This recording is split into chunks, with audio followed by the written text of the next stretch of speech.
What the fuck? Welcome to U.S. Homeless Stories. What the fuck? The drugs now is killing so many people, and it's so addictive. I have a dope habit, cocaine.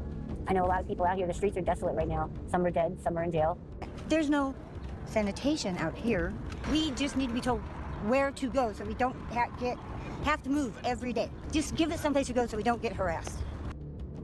Dang, give us some place to go. Every single day, 187,084 people here wake up with no home to return to. More than 123,000 of them, over 2/3, are completely unsheltered, living on sidewalks, under sprawling freeways, inside makeshift tents along city streets, and in the shadows of towering skyscrapers and multi-million-dollar homes. This is the hidden reality of homelessness playing out daily across California. Thousands of men, women, and families quietly fighting to survive in one of America's wealthiest y'all see that video hell ago. states. That video was out like a year ago. What journeys brought them here amid all this promise and plenty? I What do their everyday like some months struggles ago. really look like beneath the California sun? Welcome to U.S. Homeless Stories, the channel that brings you the real, unfiltered truth about homelessness across North America. The current situation. We have got to the point where literally anyone can build a fully working app without knowing how to code. This is The 2025 point-in-time count recorded online. I don't like him talking like These that. figures are not just statistics or a safe wall between them. You know how they get the bad videos and shit. The city keeps moving around them, traffic humming, screens glowing, people rushing to work, while many carry the quiet exhaustion of never truly belonging. Some once had jobs, homes, routines, and plans. Now, they are trying to survive at the edge of the same cities they once called home. What happens when the numbers finally become faces we cannot ignore? This sharp contrast between California's promise and its hidden struggle asks us to look with clearer eyes and softer, extremely low-income households. I don't like this nigga talking. In Los Angeles, 11% reported regular opioid use, with fentanyl now dominating the opioid crisis. I thought there was gonna be some different shit, like a nigga out there. He out there. They just getting ability reminds us. Yeah, they just getting pictures. Man, you faked me.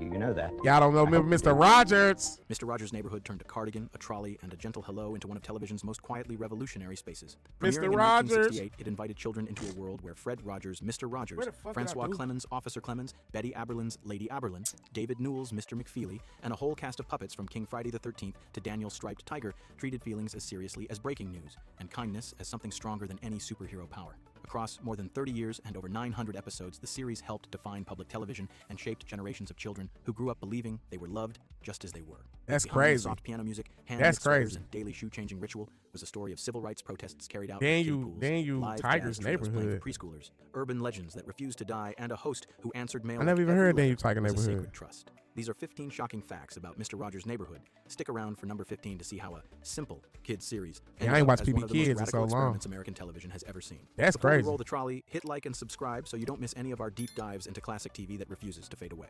Number 1, the pool scene that pushed back against segregation. Most television in 1969 did everything it could to avoid controversy. Hold on, so Mr. Rogers' Neighborhood they turned it from real life person to a cartoon?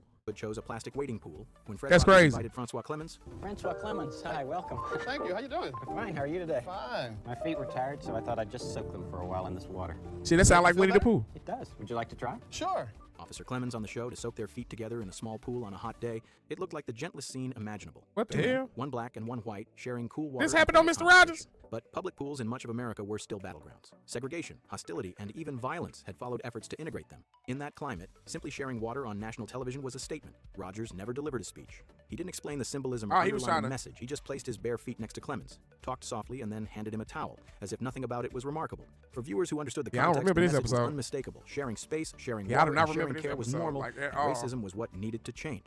For children, it simply normalized a world where a black police officer and a I mean, that's white what they kind of host saying. were Like I covered guess without Mr. Rogers, basically Mr. Rogers, they replaced his shit. So basically, look, they trying to compare this nigga to Mr. Beast, right? If y'all know who Mr. Beast is, you hear me? Of their time, Mr. Rogers was the Mr. Beast when he was cracking. So all the kids was following and doing what Mr. Rogers was teaching them. And this is what Mr. Rogers was doing. Everything was slow. Shit wasn't fast. You know what I'm saying? Shit was just, you know what I'm saying? So you hear me? So shit crazy. Shit crazy. How we missed this.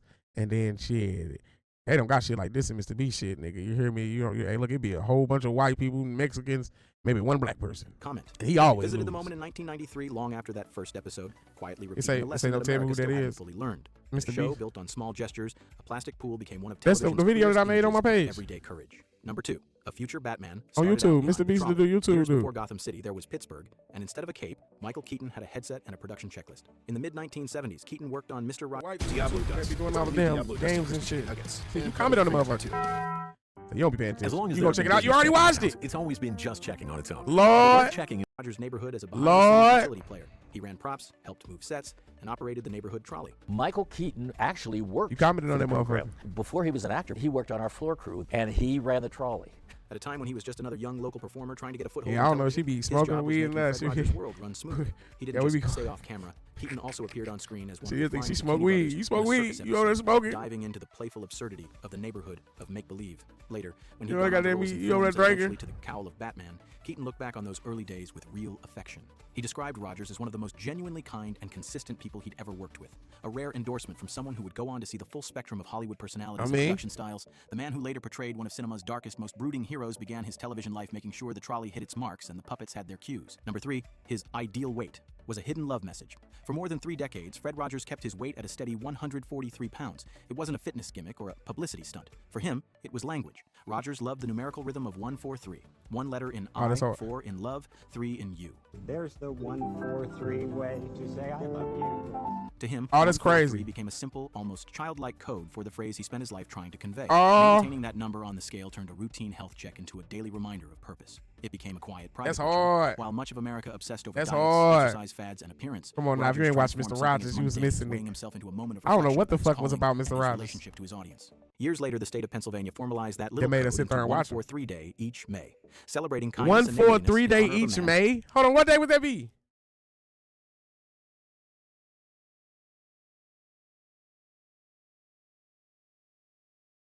One, 4, 3. That'll be January. No, hold on. I'm tripping, y'all. 1, 4, 3. Hold on. What did he say? Is weighing himself into a moment of reflection about his calling and his relationship to his audience. Years later, the state of Pennsylvania formalized that little code into 143 day each May. Each May.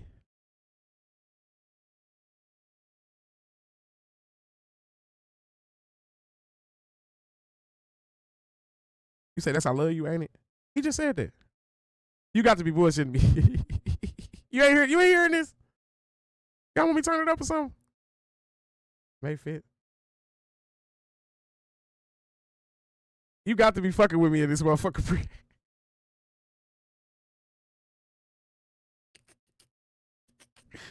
No kidding. The nigga just said that. He just said the song. He just did the song and shit. Y'all remember what he just said? What's the name with the...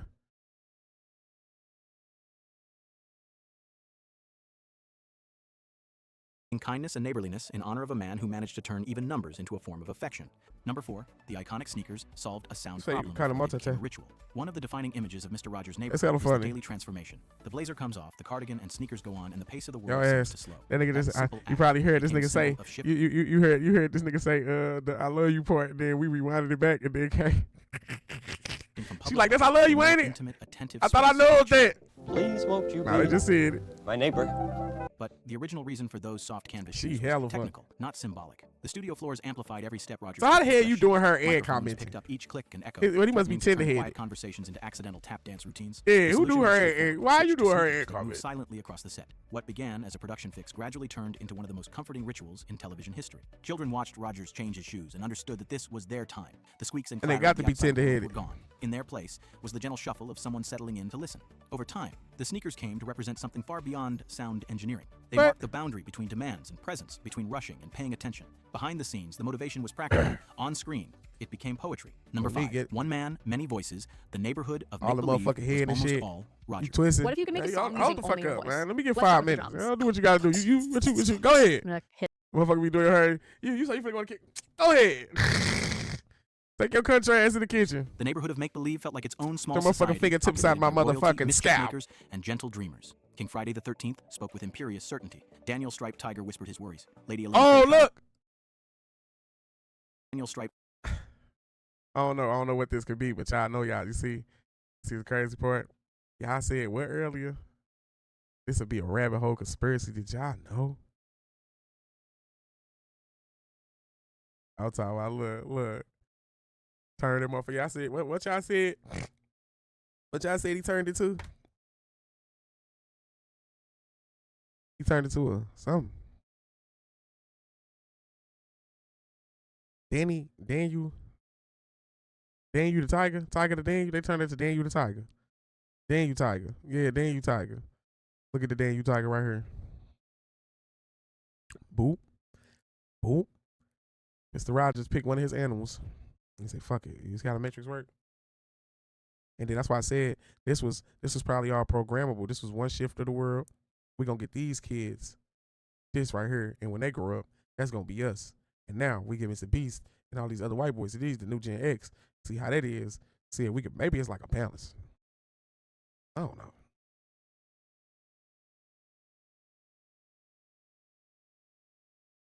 Oh yeah, PBS Kids is crazy. Stories. Lady Elaine Fairchild PBS brought Kids come on unpredictable cable? energy to every scene. Behind nearly all of those voices was Fred Rogers himself. Rather than assembling a large voice cast, PBS Kids come on production cable? relied on Rogers to inhabit character after character. Through minor shifts in pitch, rhythm, and personality, he carried most of the puppet ensemble, building a chorus of perspectives from a single throat. This choice did more than save on do it come on casting. cable? It allowed Rogers to explore different emotional angles with rare intimacy. Through the shy Yo, kids, watch Daniel the Tiger. So we got Mr. Rogers. They didn't whipped up Mr. Rogers. Oh God, that's what we just slewed that.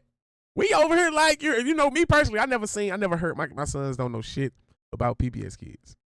I'll tell you that right now. I tell my sons what's PBS Kids. They go, what the fuck? Huh? We don't know nothing about PBS Kids. But what's crazy is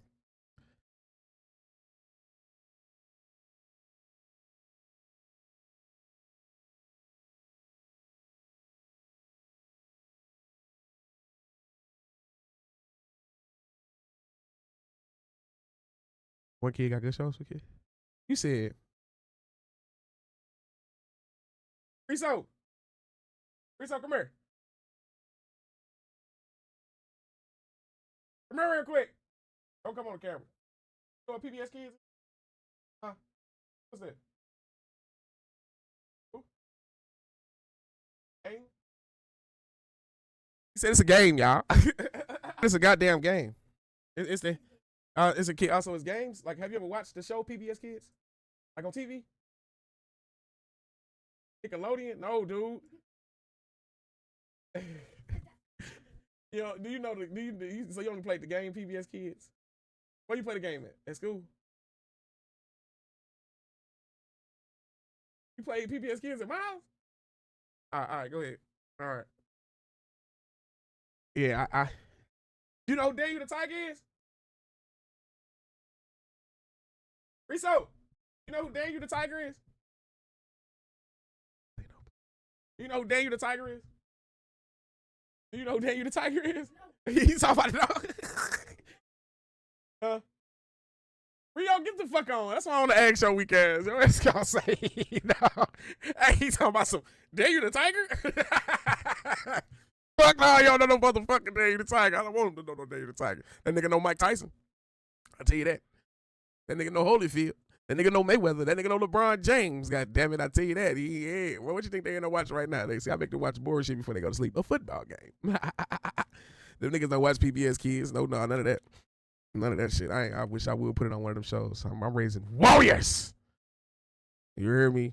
Daniel, he could warriors. Them niggas go to school like this with a baby football in their hand. Everybody looking at them like, wow, nigga, don't know. I wish you would drop it. Children watching didn't know they were listening I'm a to one actor motherfucking perform Joe a Jackson. repertory company. They simply experienced But I don't whoop them though. voices, It's my fearful, aura. bold, compassionate, curious. Hold on, I gotta run this back. Yeah, my aura. They kids. They sense that. They know daddy don't do no plays. You hear me? One look. They don't even want me to get mad. Goddamn, they be on it. Boy, do that homework, boy. You better make the 3 right. So let's see the. Boy, that three be crippled as a motherfucker. Let me do the look. That motherfucker be fixed. This shit, boy, stop playing. The mamas be having to whoop. Daddies don't gotta whoop. Nigga, wow. You hear me? Yeah, man. We hear me, them kids. That's when they learn. I feel like when I learned how them kids be so smart. Cause we damn near grown when we kids.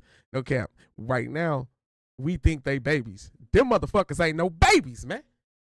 And when y'all realize that. All right, go lay down before I dig you these asses on you, boys. Come on, boys, stop playing. Go ahead. Yeah. And then he said, and that game better be on too.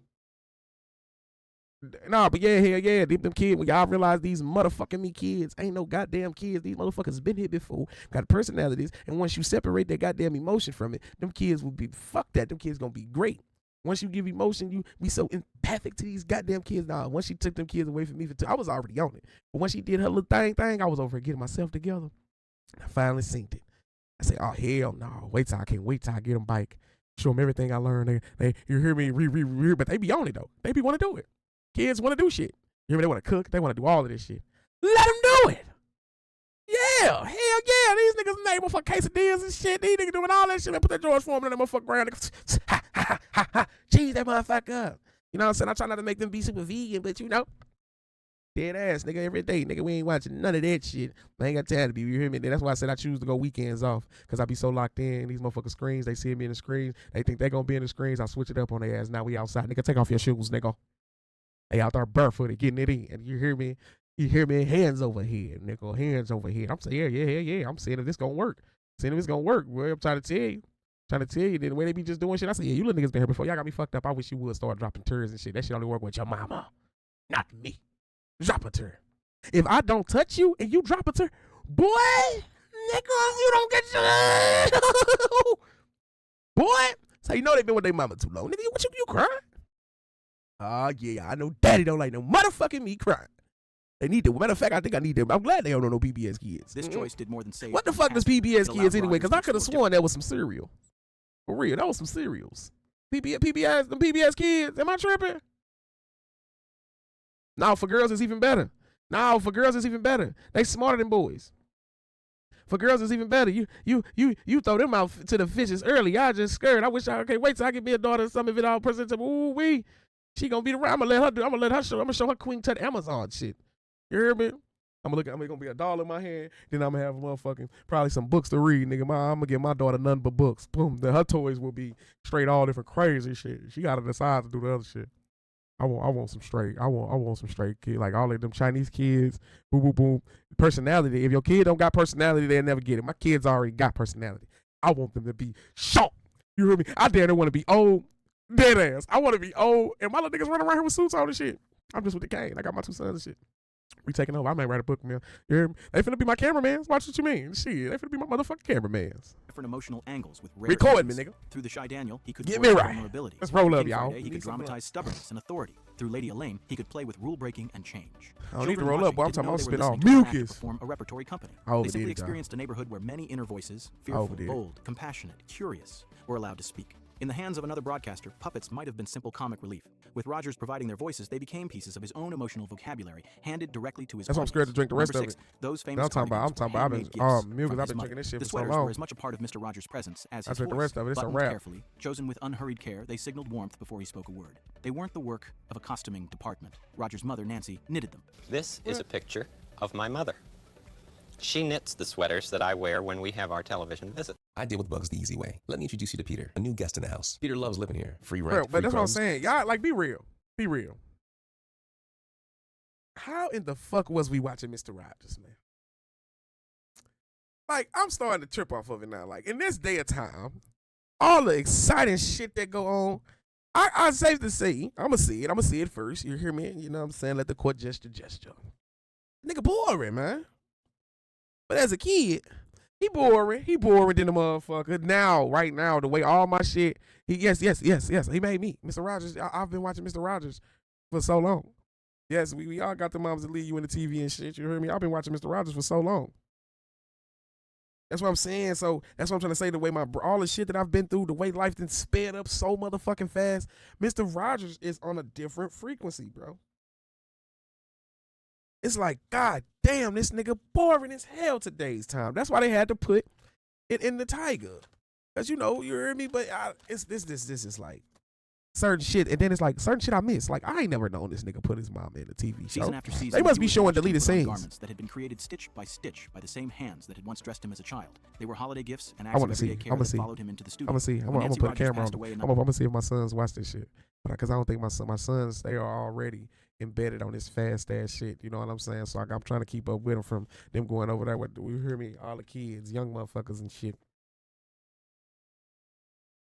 Oh yeah. With them knowing nothing else for sure. But these programs do something though, Ali. Like, hear me out, brother. They do something to these kids' heads. I don't know exactly what, But from Mr. Rogers and how them kids turned out, and from the new shit that these kids are turning out different based off what they watching. I'm stamping that right there. I don't know what it is, but I'm seeing Mr. Rogers is so slow, calm, taking it one day at a time, speaking slow to you, showing that he cool with black people, watching, you know what I'm saying? Like certain shit like that. And then the new shit, it's like they got, and it's like it's different, you know what I'm saying? You hella funny. Bro, my sons don't play GTA. He was though. You hear me? He was. And when I realized, hear me, that nigga, I can't even let him come in here. You see me playing GTA? Don't come in here, nigga. It's different, bro. But it's up to us. That's what I'm saying.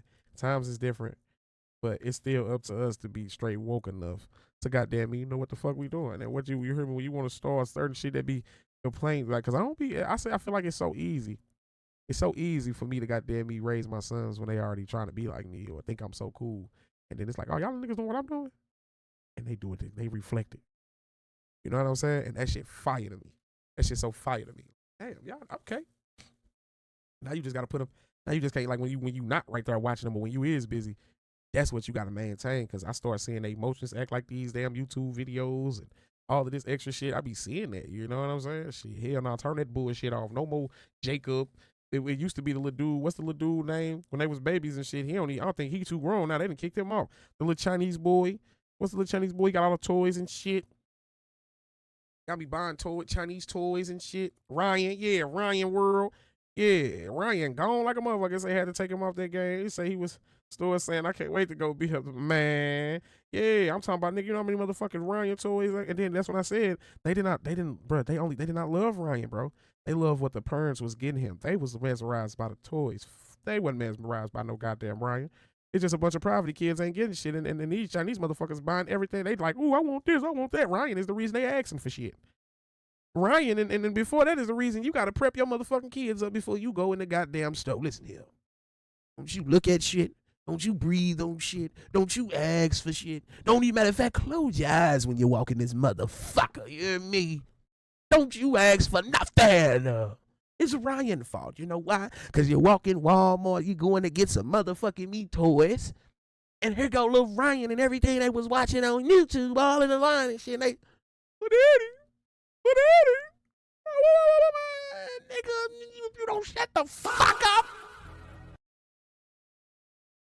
I hate all the mystery toy boxes. You hear me? You don't know what the fuck I'm buying. Eggs and shit, robots.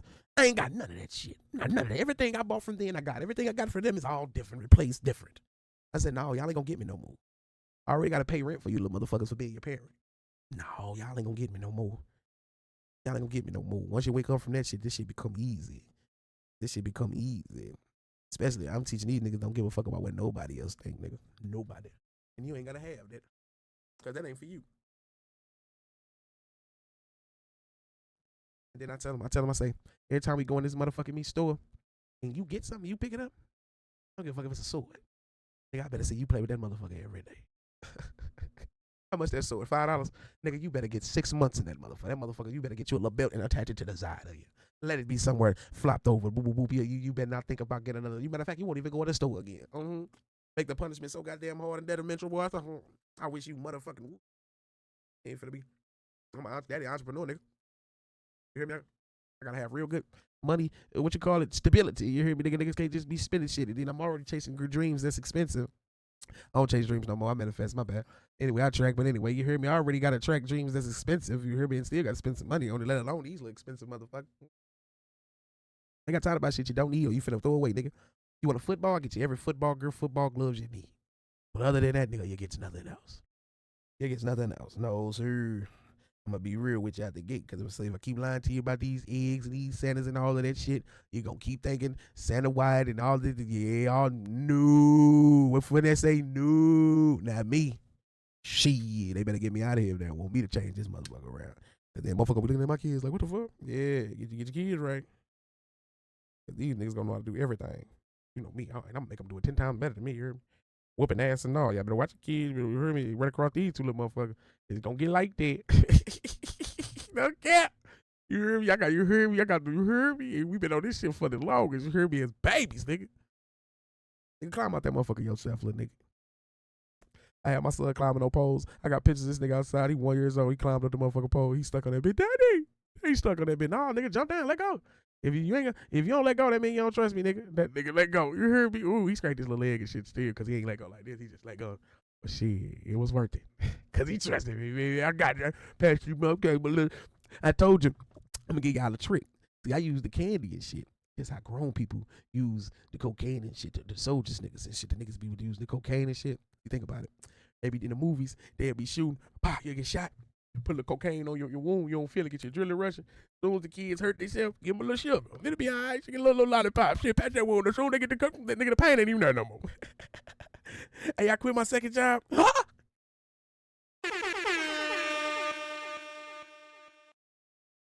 Cause I wish you know what's crazy? I wish everybody quit that shit. Wish everybody quit that shit. Wish everybody quit that shit. And just see, you hear me, get it and build a whole new different discipline. Shout out to you. You hear me? You know what I'm saying? But I know you quit this. I know you ain't quit no Chick-fil-A. They got you in the chokehold. Ever. They got you in the chokehold. You see what I'm saying?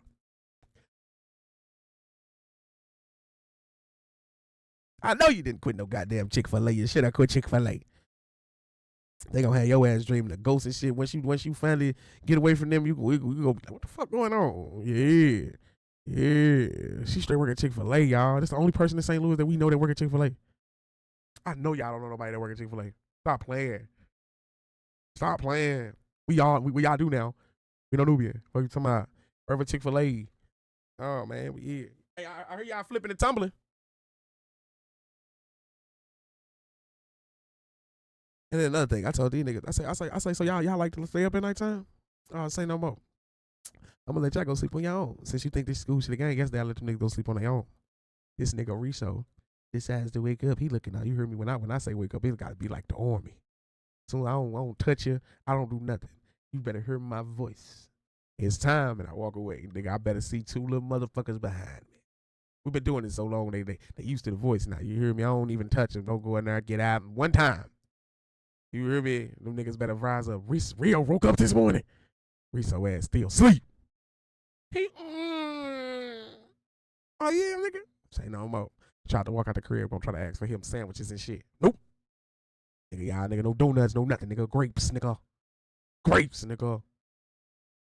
Apples, nigga. He wanted a little donut and shit. Nope. Yeah. When we get here, nigga, you better goddamn me get this basketball and bounce that bitch all the way up to the corner and come back. Nigga, wipe your face off. Give me 10 push-ups, go to school. Hell yeah. Warrior. And but you know what's crazy? He ain't even do it with no. So he like, all right. Make it even better, shit. Go ahead, get your ass out there. You take the back on. Say yeah. No cap. No cap. You hear me though? Let me get. You hear me? When you get to the girl too, let me get a little girl. Go for bro.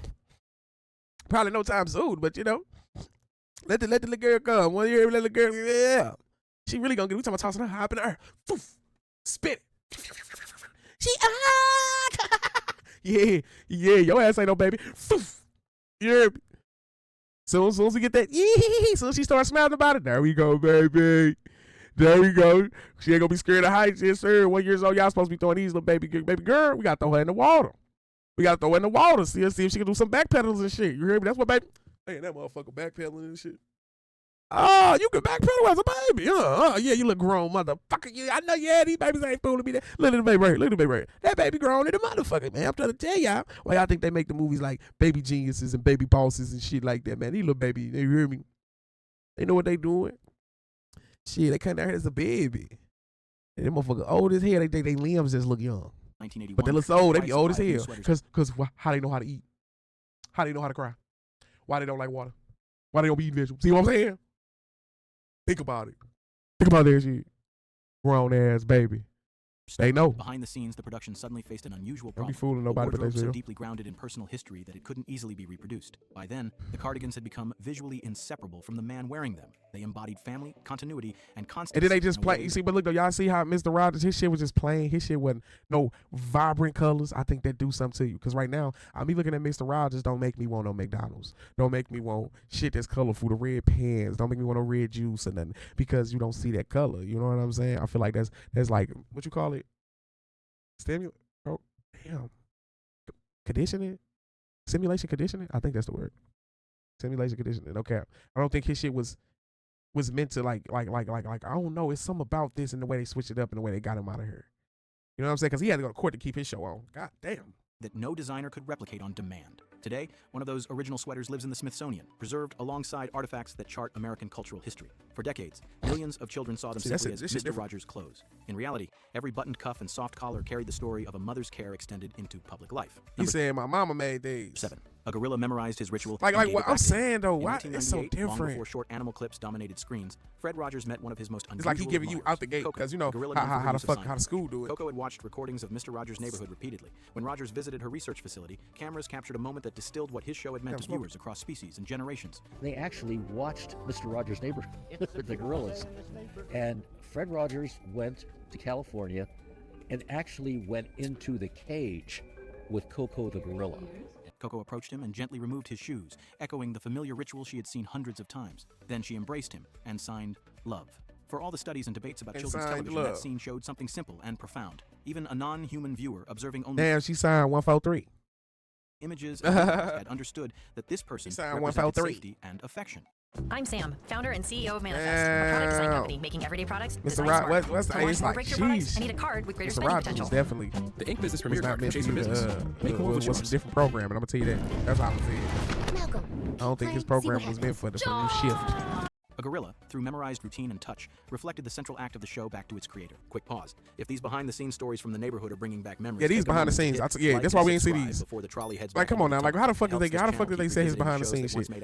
How the fuck they gonna say 15 shocking facts you totally missed? Of course we missed it. This is the behind-the-scenes shit. Television feel they ain't fooling us. See how you just slipped up and said that shit. See, it'll take a smart motherfucker like me to figure that out. Cause y'all ain't heard. Not saying y'all ain't smart, but I'm just saying. That nigga, these behind the scenes. These motherfucker behind the scenes.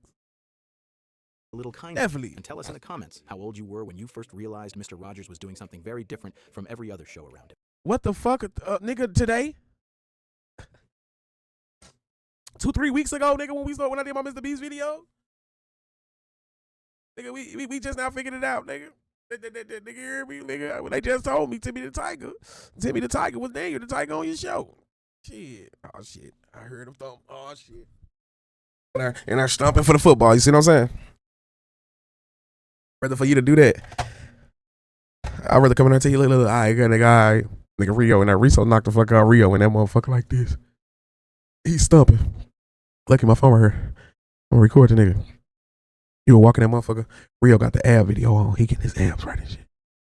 Good abs. Now, back to the myths, music, and quiet revolutions behind Mr. Rogers' neighborhood. Number 8, the toughest urban legend, Mr. Rogers, the Secret Soldier. For years, a strange story followed Fred Rogers from playground to playground. The Secret Soldier? According to the rumor, the soft-spoken host was secretly a decorated military sniper, his colorful sweaters allegedly hiding tattoos from a violent past. It was the kind of tale that thrived long before social media, whispered between classmates, repeated. Not Mr. Rogers was blowing niggas' heads off.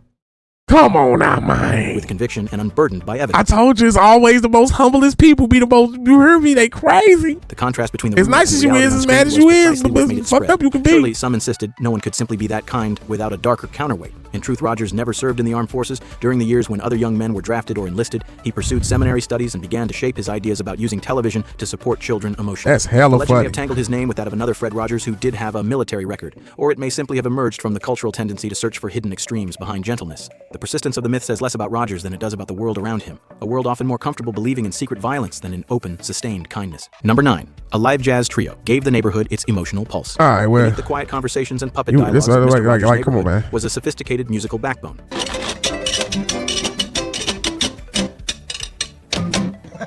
That shit was ass. Instead of relying on canned tracks or stock cues, the production used live jazz. Pianist Johnny Costa, often called the Bach of Mr. Rogers' Neighborhood, led a small trio that played through tapings for decades. With piano, bass, and drums, they improvised transitions, underscored moods, and responded in real time to the pacing of each scene. For children, the music simply felt natural. Warm chords, under reassuring words, playful runs when puppets appeared, gentle motifs returning like relationships. I want to see that. From sauce to dust to nuggets. Diablo dusted crispy chicken nuggets. Are they hot? I know he time-stamped it. Was sacred work. Chevy trucks bring big-time power. Damn! So you have choices for every job. We just skipped one. From sauce to y'all ain't dust never just to repeat nuggets. that back like Diablo that. dusted. Come on, guys. Number 13, explaining war to young children in the middle of real-world conflict. In 1983, news reports were filled with images and phrases that even adults struggled to process. Bombings, invasions, nuclear tensions. Many children overheard those words without context. That's how we learn things. We think about them, we have feelings about them, we're curious about them. That's part of who we are. Rather than shielding young viewers from Was the this shit vocabulary of scripted? conflict, Mr. Or was he Rogers' going off Neighborhood heat? devoted a multi-episode arc to war and peace. Using the neighborhood of make-believe, puppets grappled with fear, misunderstanding, and the temptation to respond to threat with more threat. The episodes did not trivialize the subject. They used stories and symbols to address what it feels like when the world seems dangerous, and how individuals might respond with empathy and calm rather than panic. It was a remarkable risk for a preschool program. Producers could easily have chosen to stay with safe topics, leaving geopolitical stress to nightly news broadcasts. Instead, Rogers trusted that even the youngest viewers deserved honest, age-appropriate engagement with the words they were hearing around them. In a medium often used to distract children from reality, he used his platform to help them face it, carefully, with guidance and reassurance. Number 14, colorblind in a world of colorful cardigans. The red cardigan has become one of the enduring icons of Mr. Rogers' image. It appears in museum exhibits, photographs, and memories as the color of welcome. Rogers himself could not see that was the brightest color he had in the green. Green colorblind, a condition that made distinguishing those hues difficult. The sweater that viewers remember as a vivid red would have appeared muted and uncertain to him, more suggestion than signal. In a way, that fact underscores how little of his impact depended on visual design. While other productions calculated palettes and merchandising opportunities, Rogers chose sweaters for comfort, continuity, and the simple fact that his mother had knit them. Audiences supplied the color with their own eyes and emotions, associating those garments with safety and attention. The man inside them was guided not by how they looked to him, but by what they meant to others. That quiet irony, that his signature color was something he could not fully perceive, mirrors the show's deeper truth. What matters most on screen often has less to do with surface detail than with intention. Number 15, a simple kids show became one of TV's most subversive experiments. Mr. Rogers' Neighborhood did not set out to be radical, yet by remaining steadfast to its principles, it became one of the most quietly subversive programs in American television. In a culture that often equated strength with hardness and entertainment with escalation, Fred Rogers built a half-hour haven where vulnerability was honored, feelings were named, and differences were welcomed without condition. He addressed topics that many adults avoided with children: divorce, death, racism, disability, and war. He did so without sensationalism, without simplification, and without pushing viewers toward products or quick fixes. The show rejected the idea of children as markets. It refused to. And the guy never said, "Well, buy this product or nothing." That's why I said, I don't know. Maybe I don't know. Somebody came and took over around his time. It was like, you're not getting these people, not getting that job done. What type of stuff is this on TV? It trusted that honesty, patience, and respect could hold. They was mad as hell. Mr. Rogers was out here doing this Rogers shit. did not shout. He did not expose secrets or court controversy. Instead, he modeled a way of being attentive, consistent, and compassionate that challenged the surrounding media environment at its foundations. In doing so, he transformed a modest public television series into an experiment in what broadcast media could be at its best: a neighbor, not a noise. The fact that such gentleness feels radical then and now may be the most revealing detail of all. Thanks for watching. Damn, these is Mr. 15 Rogers quietly dead? radical and sometimes surprising facts. Damn, is Mr. Rogers dead? Rights as people springing from those who helped build this land and who expect us to carry on, to see that we and our children enjoy some of the fruits of our labor. Share the same faith. And all through our history, the working masses, colored and white, speaking many languages, representatives of the finest of the old and new world cultures, have had to fight every step of the way for a decent wage, for decent homes, for decent education for their children, for human dignity itself. Remember this. It's a fact that your name is probably going to be spoken in rooms that you're never going to go into. It's going to be spoken by people's mouths that don't even know you. And you're probably going to get hated on by people that you've never met. But that doesn't mean you're doing something wrong. It means you're doing something right. These things come from a place of jealousy and hatred because you have something that they want, but they can't have. Please don't change to satisfy the negative opinions of others and change from the amazing person that you built yourself to be. Keep being you. God bless. I'm a fighter. I'm a warrior. I will never give up. No matter the pain, No matter the tears life brings to me, I will keep on fighting for my dreams. Giving up is not in my mind.